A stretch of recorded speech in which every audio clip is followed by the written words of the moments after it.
Hi guys, I'm Jenna Katsky. I'm Jimmy Katsky. We're the founders of J&J Creative Living. And today we wanted to talk about the honeymoon myth. Yes. So a common thing you'll hear after you get married is, how's married life? And a lot of times if you're like, it's so good, it's amazing, I love being married, the next thing that follows is, oh, just wait, that'll wear off. Make it seem like you're doomed. Yeah, like they make it sound like, oh, once you get past that first year or whatever, marriage is going to be horrible. It's so unenjoyable and it's so hard and it's just not a good experience.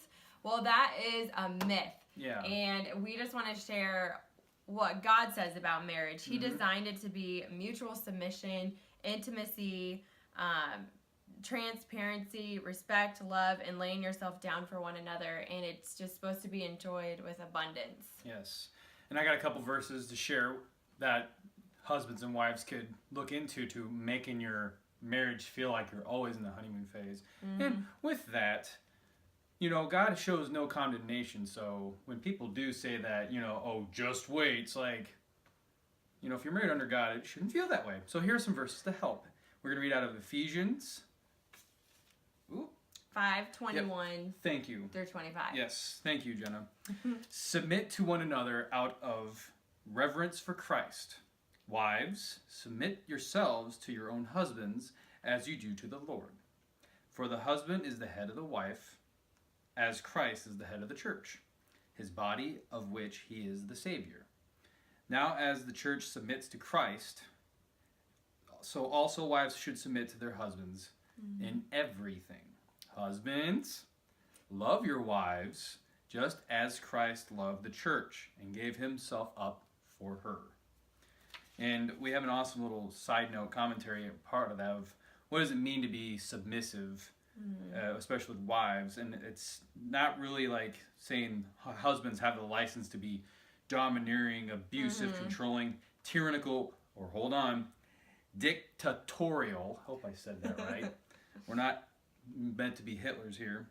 It doesn't mean that wives shouldn't be allowed to express themselves, think independently, or cooperate in decision making that affects the couple and the family. And through that, it teaches mutual submission. Husbands and wives are to live in an attitude of humility and service to one another, and together as well as individually, they are to be in submission to Christ. So the woman was made out of Adam's side, and she was not made out of the head to rule over him, or by the foot to be trampled upon by him, but out of his side to be equal with him, under his arm to be protected, and near his heart to be loved. That's so good. I love that. So along the lines of that mutual submission to each other in Christ, another thing that helps is that when you continue to die to yourself and think about your spouse above yourself, that we have another great verse to share about that in Philippians 2:3-4. Do nothing out of selfish ambition or vain conceit. Rather, in humility, value others above yourself. Not looking to your own interests, but each of you to the interests of others. Oh, that's really good. That's very powerful. We just wanted to share that we've been married. Well, we've been together for about 8 years, and married for 5 coming this September. Yeah, and it still feels like the honeymoon stage, if you want to call it that, because we just love being married, and it's so great. But that's a choice you get to make. You got to continue investing in each other. Go to like marriage conferences to learn how to grow in your relationship. Read devotionals together so you can talk about issues that may not be brought up otherwise. Learn each other's strengths and weaknesses. Learn each other's needs.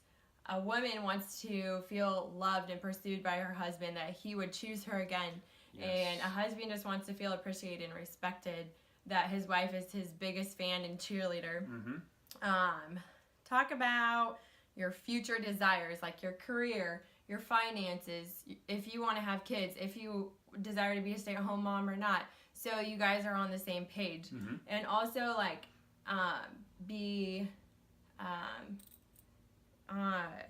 on the same team. That's the thing. It's so important that you're not like fighting against each other. in marriage, but yet you're on the same team fighting against the world. So like you're gonna encounter trials and struggles, but like if you can go at them full force together, it's so much more powerful, and it makes your relationship even stronger. Absolutely. There is no I in team.